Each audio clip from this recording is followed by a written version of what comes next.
sesión del día de hoy es poder aprender a estructurar preguntas argumentales. Para poder aprender a estructurar preguntas argumentales, lo primero que hay que saber es saber argumentar. ¿Listo? Pareciera que es una cosa únicamente de los maestros de lenguaje, pero cuando uno analiza muy bien las preguntas de todas las áreas, incluso las competencias, digamos, particulares de cada área, de matemáticas, de inglés, muchas de ellas utilizan elementos de la argumentación que se aprenden en el lenguaje y que se pueden utilizar para poder resolver las preguntas. Ojo con esto, nosotros en este módulo no vamos a aprender técnicas para responder a las respuestas, porque eso es mecánico. Nosotros vamos a incidir en los procesos de argumentación particularmente. ¿Sí? Lo que hacen, digamos, otras estrategias es enseñarle como palabras clave al estudiante para saber cuál es la respuesta correcta. A nosotros no nos interesa eso, porque eso no desarrolla en realidad las competencias de los niños. El ICFES no puede ser el resultado de un entrenamiento mecánico, sino que es más meritorio que sea el resultado de que el niño de verdad haya desarrollado las competencias. Por eso necesitamos primero desarrollarlas en ustedes y luego desarrollarlas en los maestros. Bien, en los otros maestros, en sus compañeros. Entonces vamos a iniciar el proceso.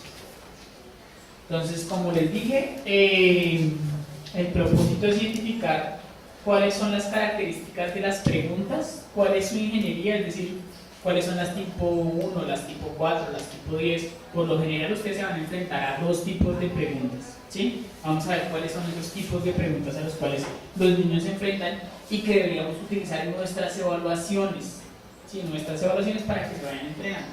Y crear, el segundo propósito es que ustedes puedan crear preguntas tipo ICFES utilizando la plataforma que nosotros desarrollamos. ¿Listo?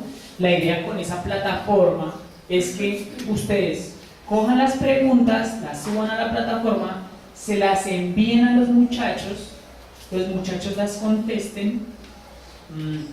Nosotros proponemos que pudiéramos utilizar eso como estrategia de evaluación. Si no, no importa, la pueden utilizar es como estrategia de entrenamiento en sus clases. ¿Sí? Pueden seguir utilizando sus evaluaciones en papel, pero la diferencia con el papel es que el sistema le va a arrojar un informe por materia, por estudiante, por materia, por competencia. Es decir, que va a decir, bueno, los niños de grado sexto en tal materia están malos en competencia interpretativa, argumentativa, propositiva. ¿Listo? Por eso va a ser tan importante que pues, lo hagan dentro del sistema. Entonces, para iniciar, pues siempre partimos de el concepto básico que tenemos de competencia. Recuerden que una competencia es un saber, con un saber hacer, en un contexto determinado, con actitud específica, ¿verdad? Pues cuando usted va a hablar del saber, siempre vamos a hablar de instrumentos de conocimiento. Los instrumentos de conocimiento se los he hecho como un barridito por encima, ¿cierto? De las nociones, proposiciones, conceptos, precategorías. Vamos a particularizar el día de hoy en pensamiento argumental. Eso quiere decir en el instrumento de conocimiento precategorías. Es el que vamos a desarrollar hoy. El instrumento de conocimiento se llaman precategorías. Para que lo tengan muy claro, precategorías. El instrumento de conocimiento precategorial habla sobre el pensamiento argumental, sobre la capacidad que tiene el ser humano de plantear una tesis, una afirmación, sustentarla con unos razonamientos lógicos y poder sacar unas conclusiones de eso. Eso es pensamiento precategorial. ¿Listo? El pensamiento precategorial está asociado al pensamiento argumental, que está directamente relacionado con identificar una tesis, identificar unos argumentos que lo sustenten y unas conclusiones una vez de ello, ¿cierto? Nos vamos a centrar en ese tipo de instrumentos de conocimiento. ¿Bien? Entonces, ¿cómo plantea desde este grupo? ¿Cómo o qué entiende el ICFES por competencia argumentativa? Entonces, evalúa la capacidad del estudiante por defender o invalidar una tesis expuesta en un texto. ¿Sí? Que defienda o invalide. ¿Sí? Que diga, estos argumentos tienen relación con esta tesis o no tienen relación con esta tesis. ¿Sí? Entre otras cosas, le piden a los estudiantes que infieran las conclusiones son las derivadas, ¿sí? O que plantee secuencias lógicas de argumentos que tengan coherencia temática. Cuando nos vayamos a enfrentar a los textos, ahorita más tarde, vamos a vivir qué significa no tener secuencia lógica en los argumentos. Les va a pasar, ¿listo? Porque a nuestros estudiantes también les pasa, a ustedes también les va a pasar. Entonces acuérdense muy bien de eso, de plantear secuencias lógicas, validar la información de unos argumentos con competencia global en un texto, es decir, con todo el sentido del texto, ¿sí? Esa es la que nos vamos a centrar el día de hoy, competencia argumental. Entonces, vamos a empezar con esto. Para poder entender la estructura semántica argumental, ¿sí?, que es la que funda los textos argumentales, ¿sí?, en cualquier disciplina tiene textos argumentales, ¿sí? Digamos que todos los textos tienen un vestido. Ese vestido se llama estructura semántica, ¿sí? Todos los textos tienen un vestido y ese vestido se llama estructura semántica, ¿sí? Los ensayos, los artículos de opinión y los artículos de investigación tienen un vestido al cual vamos a llamar estructura semántica argumental, ¿sí? Esto primero el primer concepto que uno tiene que tener claro si quiere desarrollar en los otros competencias argumentales es saber que no todos los libros son iguales. O sea, no todos los libros van a tener las mismas ideas. Así que mis niños y ustedes deben empezar a diferenciar cuáles son esos tipos de texto. ¿Listo? Entonces, como estamos desarrollando pensamiento argumental, vamos a centrarnos en esta estructura. ¿Listo? Cuando usted encuentra un libro argumental, un ensayo, un artículo de opinión, un artículo de investigación, siempre va a encontrar estas características que tienen acá, estas tres características. Siempre las va a encontrar. Siempre. En cualquier disciplina. En educación física, en matemáticas, en inglés, en cualquier disciplina, siempre va a encontrar estas características en esos textos argumentales. Y va a ser, lo primero es que tienen una forma de organizar las ideas. ¿Sí? Una forma de organizar las ideas. La forma de organizar las ideas en los textos argumentales es causalidad, causa y efecto, ¿sí? Por ejemplo, las mujeres en Ibagué son muy hermosas, por lo tanto deberían ir más seguido a concursos de belleza. Hay una relación entre causa y efecto, ¿cierto? ¿Sí? Hay una relación de causa y efecto. Todos los textos argumentales, ya sean párrafos o libros completos, deben tener una relación lógica entre la tesis y los argumentos. Esa relación de causalidad es lo que les van a preguntar a los niños en el ICFES. La capacidad que tenga el niño para relacionar que esos argumentos que están ahí están acordes con la tesis. Están acordes con la tesis. ¿Listo? Esa es la relación de causalidad. Vamos a ver un ejemplo mucho más práctico. ¿Listo? Vamos a ver un ejemplo mucho más práctico. Los chimpancés y sus madres. Una pregunta típica de ICFES, ¿verdad? Se realizó un estudio con 10 chimpancés que se colocaron individualmente en la jaula, en la cual se encontraban dos madres artificiales. La primera era de felpa, la segunda era de metal. Pero tenía leche materna, la de metal, ¿no? De los 10 chimpancés, 9 escogieron la madre de felpa y tan solo uno la otra. De las siguientes opciones, ¿cuál es la tesis del anterior texto? A. En cautiverio todo chimpancé busca desesperadamente a una madre. B. Los chimpancés prefieren el calor y cuidado de su madre que el alimento que ella les proporciona.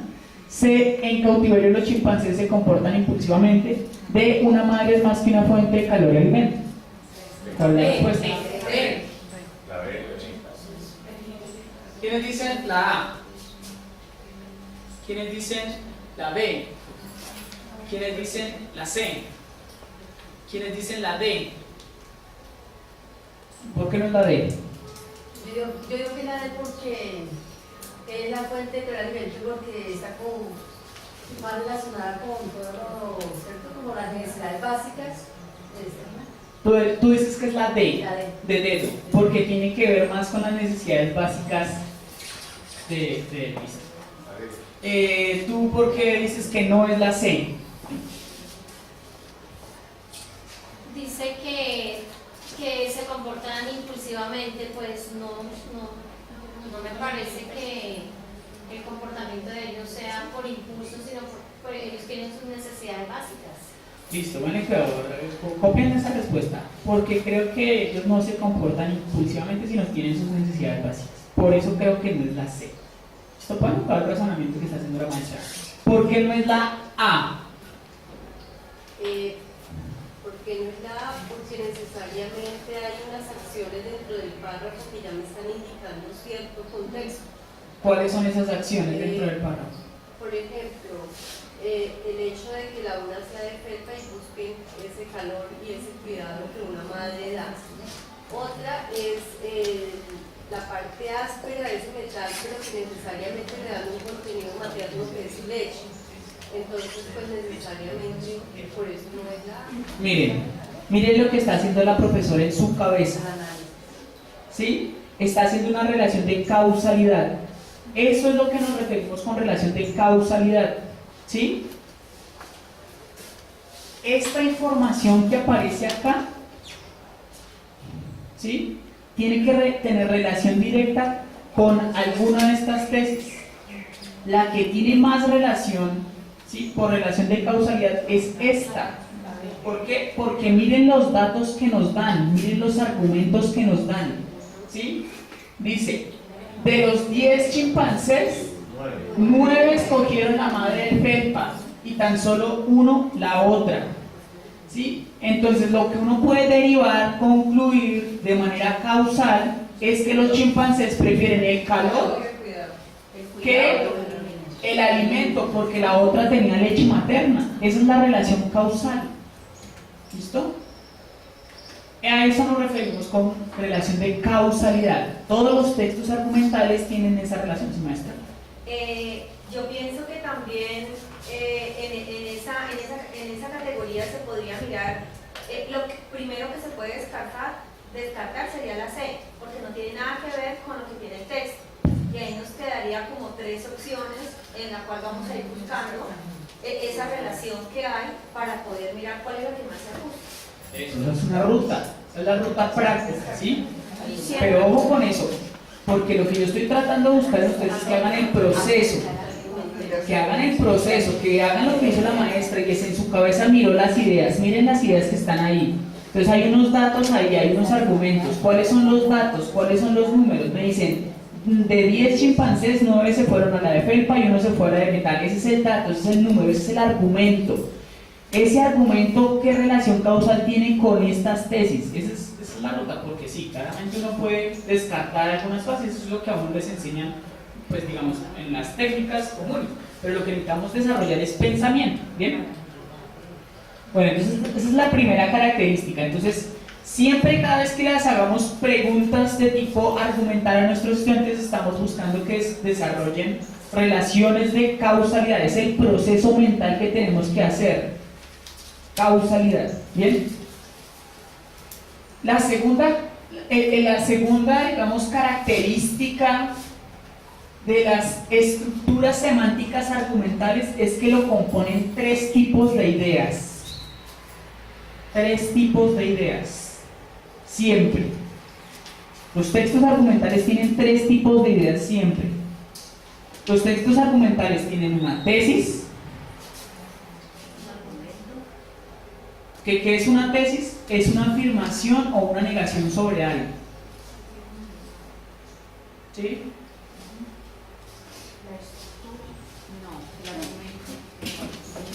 ¿Listo? Esa es una tesis. Entonces, por ejemplo, una tesis. Todas las mujeres hoguereñas son hermosas. Eso es una tesis. Todos los hombres hoguereños son responsables. Esa es otra tesis. Todos los hombres iberianos son fieles. Esa es otra tesis. ¿Listo?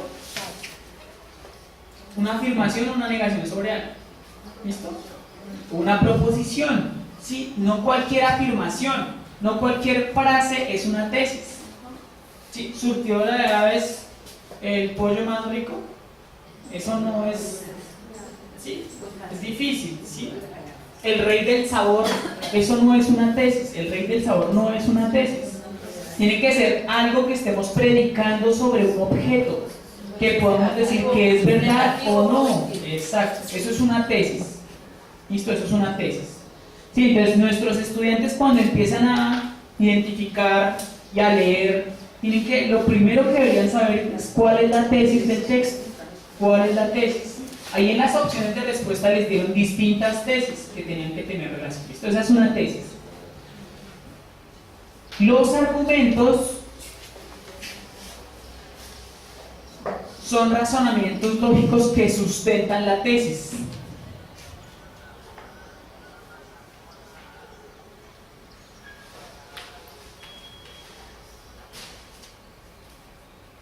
Ya más adelante vamos a ver cuáles son los tipos de argumentos.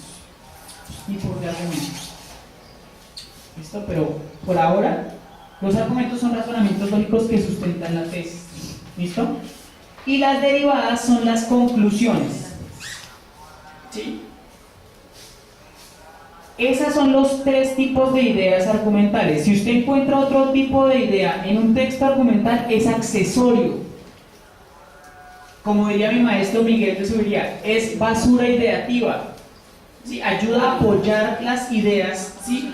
Pero lo que va a encontrar un estudiante fundamentalmente y lo que tiene que aprender a identificar son tesis, argumentos y derivadas. Lo demás no interesa, ¿sí? Porque esa es la superestructura del texto. Tesis, argumentos y derivadas, ¿verdad? Listo. ¿Y para qué sirve la estructura semántica argumental? Pues para relacionar ideas de sentido argumental. ¿Bien? Ese es como el primer concepto que necesito que entiendan para poder desarrollar en los estudiantes pensamiento argumental. Que la manera en cómo están organizadas las ideas en una estructura argumental tiene una relación lógica de causalidad, causa y efecto. ¿Sí? Primero, que tiene unos tipos de ideas que son distintas a otras y que sirven para argumentar, para convencer a alguien o convencerme de algo. ¿Bien? Persuadir.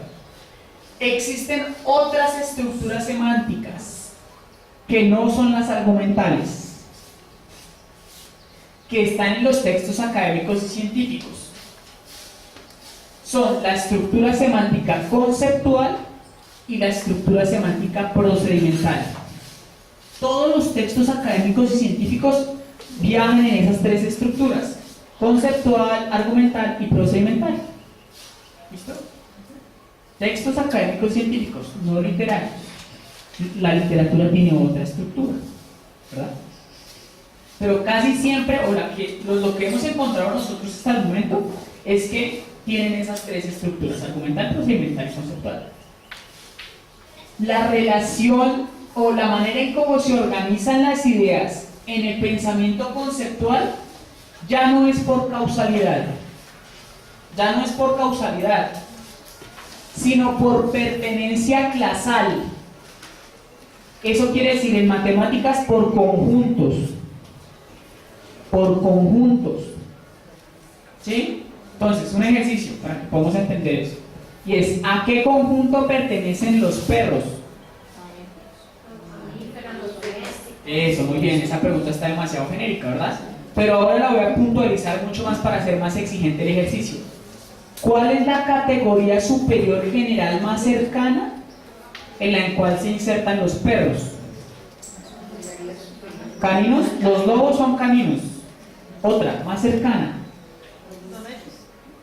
No, mentiras, es caninos. Es la más cercana. Los cánidos, exacto, los cánidos, ¿verdad? Muy bien. Eso es la pertenencia clasal. Sí, ubicar la categoría en la cual se inserta, ¿verdad? Los tipos de ideas en la estructura conceptual ya no es tesis, argumentos y derivadas. Ya no son esas. En las estructuras semánticas conceptuales aparecen ideas como supraordinada. Supraordinada. ¿Qué significa eso? Es la categoría superior general más cercana. En el caso de los perros es los caninos. En el caso de las ballenas es los cetáceos. En el caso de los metrosexuales, son tendencias contemporáneas masculinas. ¿Sí? La categoría superior general más cercana. ¿Sí? Esa es la supraordinada. Las exclusoras son las otras categorías que son distintas a nuestra clase concepto. ¿Sí? ¿Cuáles son las exclusoras de perro? ¿Cuáles otros caninos existen distintos a los perros? Los dos, la hiena, los osos, zorros, sí, muy bien. ¿Listo? Esas son las exclusoras. Y la tercera son las infraordinadas. O sea, las clases o tipos de perro. Pues según su raza están los Doberman, Shar-Pei, San Bernardo, Boxer. Esas son las infraordinadas. Y las isoordinadas son las características esenciales y particulares. Si usted encuentra esas ideas, ya posiblemente no esté en un texto argumental, sino en otro tipo de texto, en una enciclopedia, ¿sí? En otro tipo de texto, conceptual, ya no argumental, aunque en algunos textos argumentales se ven ideas conceptuales. ¿Listo? Como un mente facto, algo así. Algo así. Sí. Donde se clasifica cada uno de lo que tiene relación con. Sí. Respecto a lo que hay más, menos relación y exclusión. Sí. Esto no es de Miguel. Eso es lo que escribe Aristóteles en sus libros especiales, de cómo es que se estructuran los conceptos. Así es como la mente estructura los conceptos. Y Miguel lo que hace es diseñar un recurso didáctico que le permita a las personas materializar un concepto. Es lo que hace Miguel, sintetizar todo el conocimiento de Aristóteles y convertirlo en un recurso didáctico que puede ser utilizado por un maestro, ¿verdad? Pero en últimas, todos los textos conceptuales tienen esos elementos para poder representar un concepto, si estuvieran guiados por Aristóteles. Bien, y la última estructura semántica es la estructura semántica procedimental. ¿Por qué les estoy mostrando esto? Para que ustedes cuando lean puedan identificar unas ideas y otras, y para que se las puedan enseñar a sus estudiantes. ¿Listo? La estructura semántica procedimental las vamos a encontrar en manuales, en recetas, en códigos de procedimiento, en protocolos. ¿Sí? Ahí es donde van a encontrar estas ideas procedimentales. La lógica con la cual están estructuradas ya no es ni causalidad, causa y efecto, y ya no es pertenencia clasal, conjuntos como en matemáticas, sino prioridad. ¿Cuál va primero que cuál? Esa es la forma en cómo se organizan las ideas, la lógica. Las ideas son insumos. ¿Sí? ¿Qué es un insumo? Sí, entonces ¿cuál es el insumo para poder hacer un jugo de naranja? ¿La naranja solamente? Los vasos, el agua, el azúcar, ¿cierto? Insumos.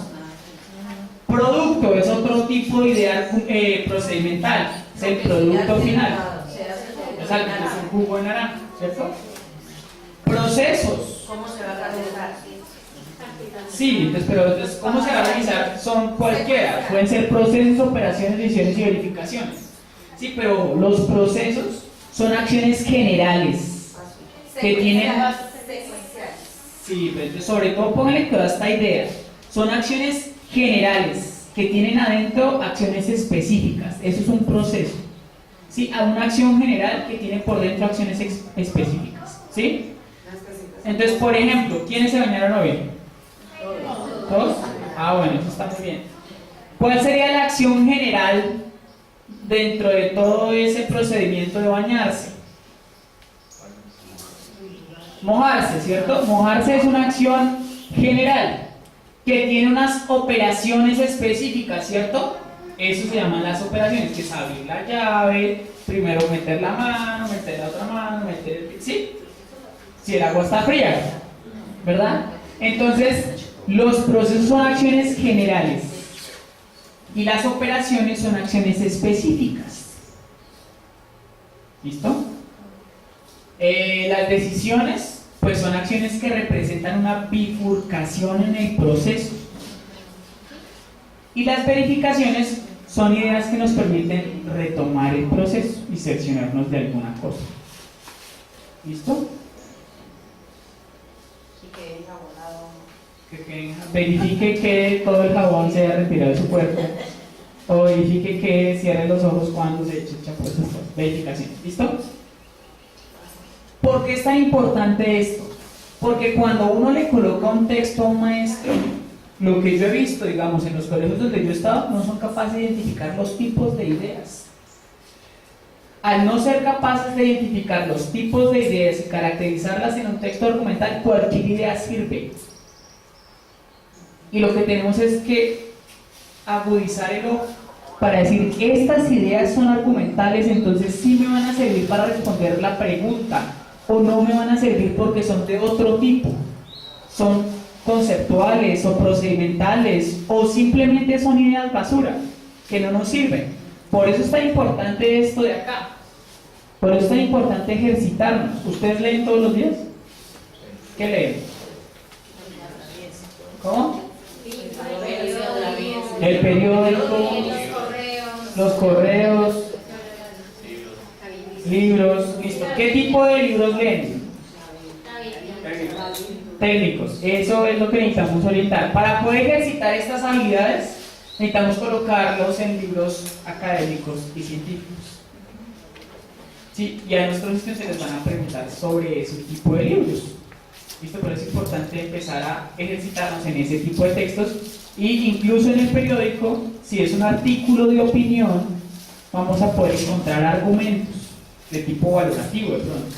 Sí, pero necesitamos empezar a ejercitarnos para poder identificar las ideas, porque si no, no los vamos a poder desarrollar en los libros. ¿Listo? Esa es la estructura semántica argumental.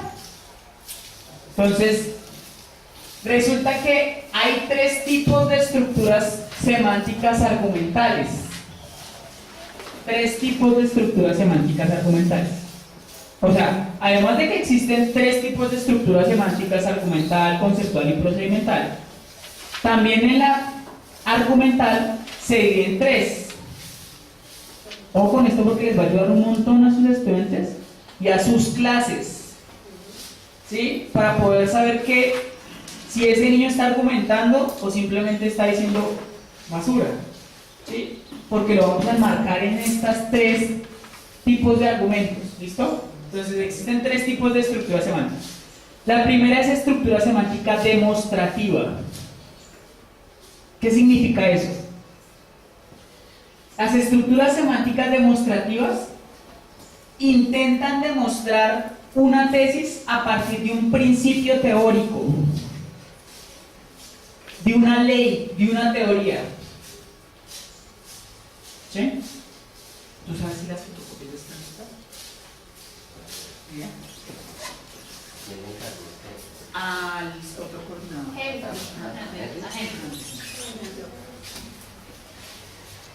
Entonces, principio, ¿cómo van? ¿Ya se olvidan? Si se duermen, me avisan. Esto para hacer una actividad y pues concentrarnos otra vez. Son principios teóricos. Si no hay un principio teórico, no es demostrativa. Tiene que haber una ley. Según la Ley General de Educación, las áreas fundamentales son un argumento de tipo demostrativo. Sí, según el 1860, tal cosa. Sí, eso es una argumentación de tipo demostrativo, con una ley o con una teoría. Sí, entonces digamos que nos vamos... Algo que sustente lo... Algo que sustente, pero con un principio teórico, no con una opinión, no con un número, sino con un principio teórico. Eso es estructura semántica demostrativa. pero esa es otra. Ah, sí. Ya vamos a ver. Y opiniones también valen, pero esa es otra. ¿Sí? Las que estamos viendo en este momento es demostrativa. ¿Sí? ¿Cómo usted? Pues entonces nos vamos de paseo, ¿cierto? Nos vamos de paseo. ¿Y quién es el profesor o la profesora que es más grande de todo el colegio? Adriana, pero Adriana. Listo, vamos de paseo. Adriana. Nos fuimos de paseo con Adriana todos los del colegio Carlos, ¿cierto? ¿Y quién es el profesor o la profesora más delgadito de todo el colegio? Abraham. Abraham. Entonces cogimos y dijimos, vamos a hacer guerra de caballos. ¿Sí? Y Adriana y Abraham quedaron solitos. Guerra de caballos en la piscina, claramente. Entonces Abraham se echó encima a Adriana, ¿verdad? Y no lo aplastó. ¿Cómo es posible que el profesor Abraham pueda soportar a Adriana? Porque experimenta pérdida de peso dentro del agua. Porque según el principio de Arquímedes, un cuerpo que se sumerge en agua pierde aparente peso, ¿verdad? Eso es una argumentación de tipo demostrativo. A partir de un principio teórico, sí, demostramos o argumentamos. ¿Listo? Bien, eso es demostrativo. O sea, hacer un ejercicio para ver si entendimos. Entonces, un ejemplo. Maestra, ¿me podría ayudar a leer, por favor? El conocimiento se logra a partir de la experiencia. La realidad existe objetivamente. Fuera del sujeto conocente e independientemente de él. Lo anterior puede explicarse a partir del empirismo, que se opone a la idea del pensamiento como fuente del conocimiento, al exponer que la única fuente del mismo es la experiencia. Sí, un poquito enredado, ¿cierto? Un poquito enredado, ¿cierto? Un poquito enredado. Pero entonces, vamos a sustentar algo. La tesis. ¿Cuál es la tesis? El conocimiento se logra cuando se experimenta. La primera parte de la oración. Desde la mayúscula hasta el punto. ¿Listo? Desde la mayúscula hasta el punto. Esa habilidad se llama puntuar. ¿Sí? Suena muy sencillo. Pero ahorita cuando hagamos el ejercicio me van a machetear las oraciones. Y yo les voy a decir, me están macheteando las oraciones. Y es porque no ubican desde la mayúscula hasta el punto los argumentos. ¿Listo? La tesis ahí es que el conocimiento se logra a partir de la experiencia de la realidad existe objetivamente para el sujeto cognoscente independientemente de él. ¿Cómo sustentan esta tesis? Lo anterior puede explicar. Sí, de un principio teórico, de una corriente filosófica que es el empirismo, bla, bla, bla, bla. ¿Listo? Que sustenta esto, ¿verdad? Eso es un argumento de tipo demostrativo, con un principio teórico. Con un principio teórico sustentamos nuestras afirmaciones. ¿Listo? Bien. Ahora vamos con la otra estructura semántica, la estructura semántica explicativa. Esta ya no se va a desarrollar a partir de principios teóricos. A partir de principios teóricos ya no vamos a identificar los argumentos, sino estos van a ser datos, números, ¿sí? Encuestas.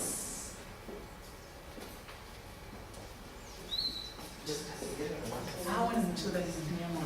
O sea que el anterior ejemplo de los chimpancés podría ser ahí explicativa porque Es no aparecen los explicativo, números. exacto, porque aparecen los datos, Nos dan los los datos números. con los cuales podemos sustentar. Exacto, nos dan los datos, los números, la encuesta, el experimento, ¿sí? La ecuación que nos dice, ¿sí? El número, la estadística, ¿sí? Eso es una estructura semántica explicativa, ¿sí? Donde aparecen números, datos, ¿sí? Estadísticas, ¿verdad? Entonces, si es un experimento, si es un hecho observable, medible, cuantificable, estamos hablando de una estructura semántica explicativa. ¿Listo? La próxima vez que mi estudiante me quiere argumentar algo, ¿solamente es válido? Sí. O lo demuestra a partir de un principio teórico, o si me lo demuestra a través de números, datos. Ya no sirve, es que salió en Caracol. No. En el Es que yo vi en internet. No. números, datos. Porque si ustedes no empiezan a interactuar de esa manera, no van a motivar a que los niños que empiecen a argumentar y en consecuencia en la cabeza no va a pasar nada. Tienen que buscar cifras, números o principios teóricos. Por ejemplo, maestra, ¿me puedes ayudar a leer, por favor? Explicativas. Podemos leer de muchas tesis acerca de la condición de la vida, que la vida es simplemente la reproducción, lo cual es absolutamente erróneo. ¿Por qué decimos que la configuración es válida? Tenemos la evidencia en las células células. Las células se toman del cuerpo inerte de Henrietta Lane. Y estas células reproductivas existen en muchos laboratorios. Estas células se separan del cuerpo inerte de un ser humano que murió de cáncer, pero esas células se mantienen vivas por medio de un cultivo apropiado de las células. Aunque la vida haya sido mantenida por las células cera mediante la reproducción, las células cera también mueren. Así, la reproducción es un método para que todos los seres vivientes logren un último objetivo que consiste en dar continuidad a otra característica llamada vida. Listo. ¿Cuál es la tesis?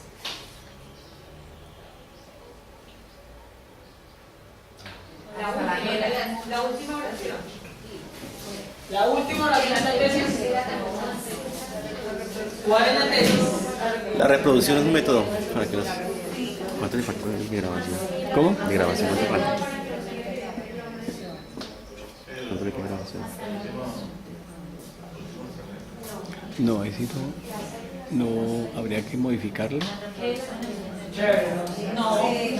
Yo me viene cuando le faltará, ya me dirá cuándo trabajó. Sí, Bueno, lleva continua, ¿no? ¿no graba harto? ¿Como 2 horas, ¿no? Sí, la atraviesa. ¿Eso graba harto, no? La tesis no está redactada, redáctenme la tesis. ¿Cuál es la tesis?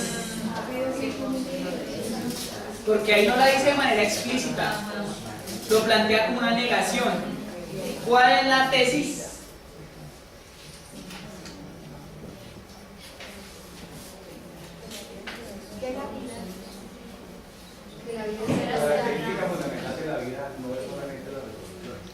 La reproducción es la continuidad de la vida. Para hacer la negativa, la reproducción no es la única característica de la vida. Sí, es una forma de redactarla muy bien. Miren la primera oración, que está en negación. Dice, podemos leer de muchas tesis acerca de la definición de la vida. Hasta ahí que hay, no hay nada. Si eso es carrera. ¿Cierto? Que la vida es simplemente la reproducción. Ojo con esto, la vida es simplemente la reproducción. ¿Cierto? Ahí pareciera estar la tesis. Lo cual es absolutamente erróneo. ¿Listo? Entonces la tesis es, la vida no es simplemente la reproducción. ¿Sí? Es lo que está diciendo ahí. Sí, dicho de otras palabras, pero en últimas es lo que está planteando. ¿Cómo estamos argumentando que eso es cierto? Porque descubrieron unas células que son las células ELA, que se reproducían en el cuerpo inerte de una persona que se llamaba Henrietta Lane. ¿Sí? En consecuencia, así la reproducción es un método para que los seres vivientes logren un último objetivo que consiste en dar continuidad a otra característica llamada vida. ¿Sí? Entonces, datos, números, Por medio del experimento. experimentos, hechos observables, medibles, cuantificables. No está un número evidente, pero está ese el estudio. Pero está un que- hecho, ¿sí? Algo empírico, que es un experimento. ¿Cómo? Como descriptivo, no sé. ¿Qué llamas tú por el descriptivo? Pues al realizar una explicación, pues uno determina el paso o algunas características. La investigación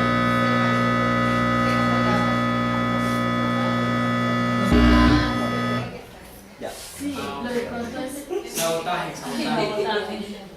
Listo. Dime. Ese quieto también.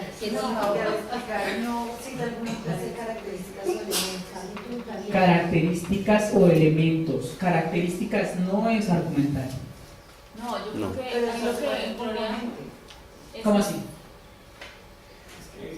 están dando Yo considero como que como un en experimento. la descripción Sí. simplemente se van enumerando las partes, las componentes pero sin dar ninguna justificación de nada. Exacto, porque sería como un... En cambio, explicar no es ir más allá. Se va enumerando, pero se van dando las justificaciones. O si se argumenta de cierta manera. Explicar, comprobar algo. Ojo con esto, ojo con esto. Cuando usted me coloca a mí la palabra característica en lo que usted está diciendo, yo ya lo mandé a la estructura semántica conceptual. Entonces usted ya me está hablando de la estructura semántica conceptual, no me está hablando de estructura semántica argumental. Son todo lo que tiene que ver con justificaciones, demostraciones, ¿sí?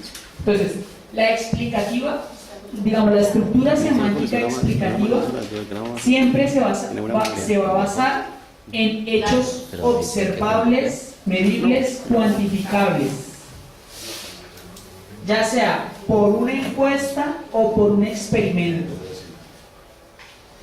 Y con base en esa encuesta o en ese experimento, usted justifica una tesis.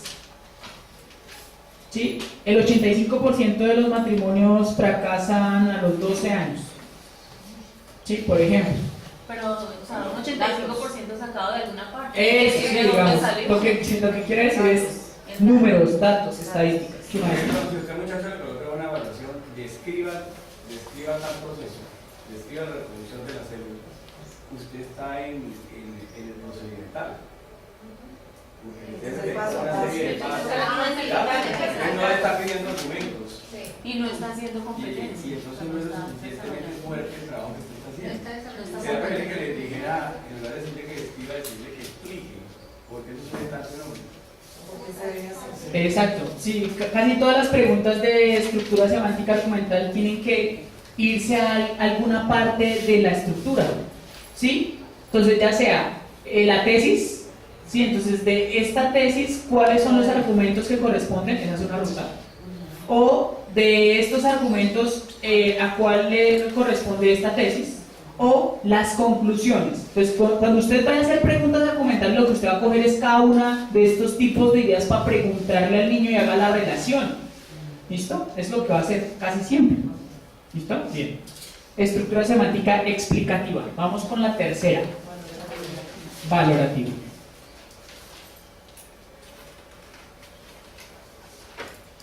Entonces, esta estructura semántica es la opinión de una persona reconocida, no es la opinión de cualquier persona. Tiene que ser una autoridad en el tema. Tiene que ser una autoridad en el tema. Si no es una autoridad en el tema, pues no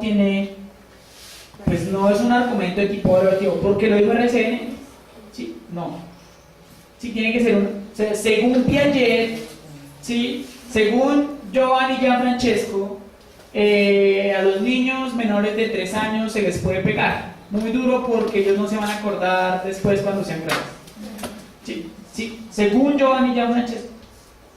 Sí, una persona, una autoridad. Según el maestro vasco, ¿sí? La educación debería, ¿sí? Según Ernesto Schiffelbein, para mejorar los sistemas educativos se necesita incidir en los de autoevaluación, ¿sí? Según una persona reconocida. Entonces son opiniones subjetivas de personas reconocidas. Esas son las únicas que valen. No, porque yo digo, porque a mí me parece, no es una opinión subjetiva de un X, no. Sí, sino una persona reconocida. Entonces, esos son los 3 tipos de argumentos que vamos a encontrar en los textos académicos y científicos. ¿Cómo? Sí, maestro. Mire, casi nosotros siempre en clase hacemos eso. O les hacemos describir un proceso, un procedimental, o les pedimos que nos presentan una descripción, digamos, conceptual. Y nos parece que solamente hacemos trabajo IFES, que es cuando hacemos un escrito de selección múltiple. Cuando estamos oralmente con los estudiantes, como estamos haciendo ahora, el tipo de pregunta que hacemos es el que hace que sea pregunta tipo IFES. La forma como preguntamos, y lo hacemos oralmente. Y necesitamos estar a toda hora haciendo cuestionarios.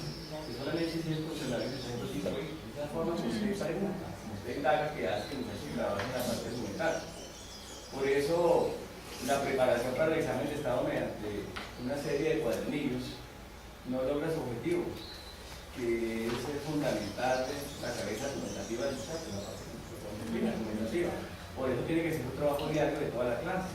Esa forma como usted Es desarrollar el cerebro, muchacho. Es elaborar el proceso.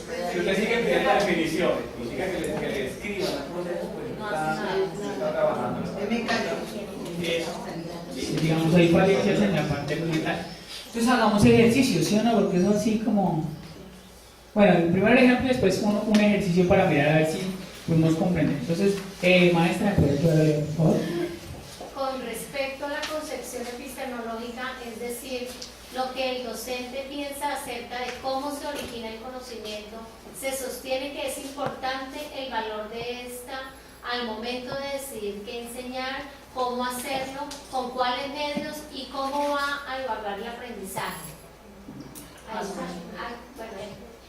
Muestra cómo diversas estrategias de enseñanza y aprendizaje se sustentan en diversas teorías epistemológicas, empirista, racionalista, relativista, con lo cual coinciden también Portland, Rivero y Martín del Pozo. Sí, un grupo de expertos, ¿sí?, que dicen, debería hacerse así las cosas. Un maestro que no tenga claro su enfoque epistemológico es un maestro que está en la olla porque no tiene visión, no tiene referentes. Es lo que están diciendo ahí, ¿cierto? ¿Y quién dice eso? Haswen, Portland, Rivero y Martín del Pozo. ¿Cómo deberían ser las cosas? Deberían ser así. Si es una opinión subjetiva de personas reconocidas frente a un tema particular, ¿cierto? Bien. Ahora sí, ejercicios. Disculpe. Sí, maestro. En matemáticas, hoy en día se está dando un valor especial a lo que se llama complejidad. ¿Sí? Porque precisamente cuando enseñábamos siempre la matemática como un hecho acabado, en la cual lo único que se hace era demostrar algo que ya otro había descubierto.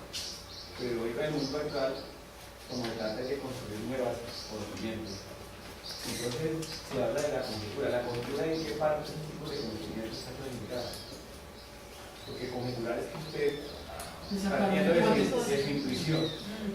Usted dice, porque es que se descubre por intuición y se demuestra por razones y argumentos. Pero para hacer el descubrimiento no es necesariamente el método científico de ese principio.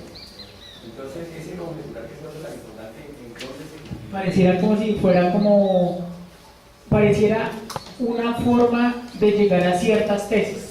Entonces usted conjetura, yo pienso que debería hacerse esto. Entonces esa es la tesis, ¿cierto? Y entonces usted coge y empieza a experimentar a ver si esa tesis es cierta o no. ¿Cierto? Ese sería como el proceso de conjetura. Oye, que el muchacho diga, pero yo creo que esto es cierto. Entonces el muchacho crea la tesis y luego el resto es demostrar. Ese proceso de conjeturar es que es valiosísimo hoy en día. Porque que produce nuevo conocimiento.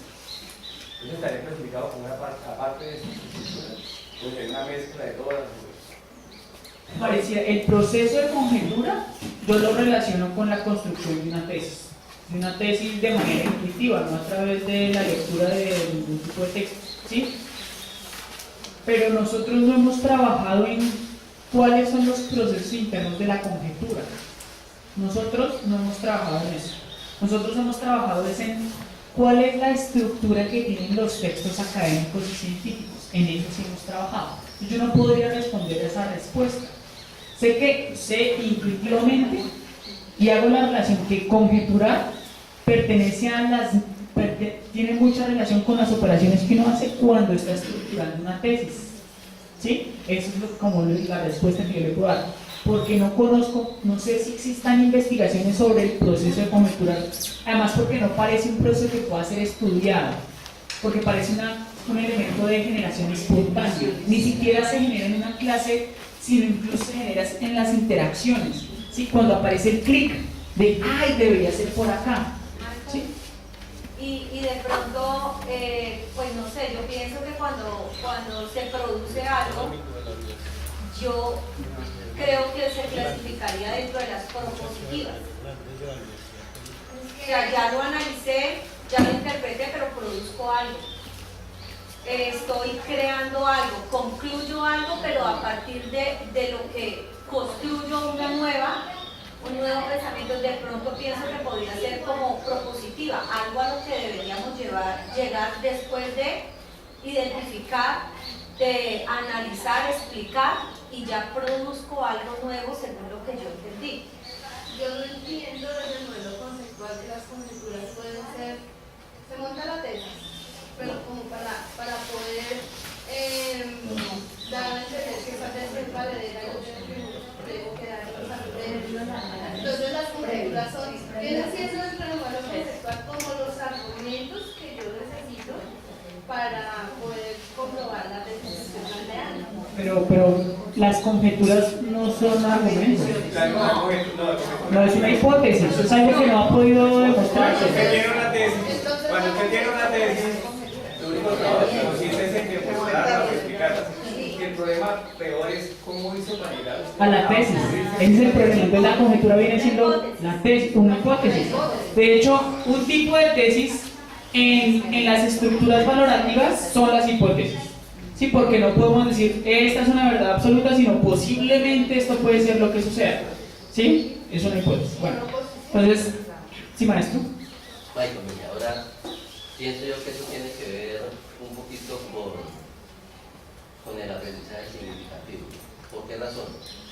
Porque es que el aprendizaje significativo parte de la necesidad de que el maestro tenga en cuenta los preconceptos que maneja el estudiante, que el maestro le aporte los suyos y el estudiante esté en capacidad de construir, hacerse una idea, proponer algo, ¿cierto? Un argumento, ¿cierto?